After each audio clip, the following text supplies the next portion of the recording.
Dağlış mətbəxindən ən sevilən yeməklərdən biri sırdaq. Cəmi 3 ərzaqdan hazırlanıb, amma 3 ərzaqın dadının birləşməsini kaş ki sizə buradan ötürə bilərdim. Badımcan, pomidor, sarımsaq.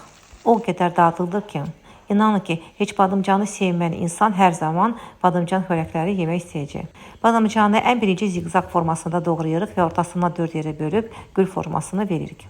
Sonra atırıq duzlu suyunun içinə. Yarım saat qalandan sonra badımcanın duzunu, acı suyunu sığırıq.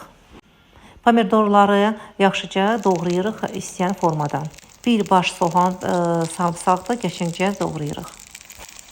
Qoyuruq badımcanı o üzbüz qızarmağa, yaxşıca qızardılır. Göyərti doğranılır. Mən həmişə göyərti qatıram. Və balqar biber çox sevirəm, onu da qatıram.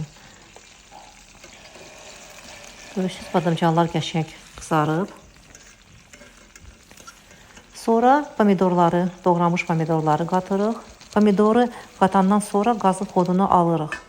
Pomidor bir qədər qalandan sonra sarımsaqlarımızı əlavə edib, dada görə duz vurub, üstünə sarımsaq vururuq. Çox ləzzətli. İnanın ki, qoxunu bütün evi bürüyüb. Uşaqlardan böyüyə qədər hər kəs sevir bu yeməyi. Deyərəm ki, mütləq hazırlayın bu yeməyi və fikirlərinizi mənimlə bölüşün. Gözləyirəm.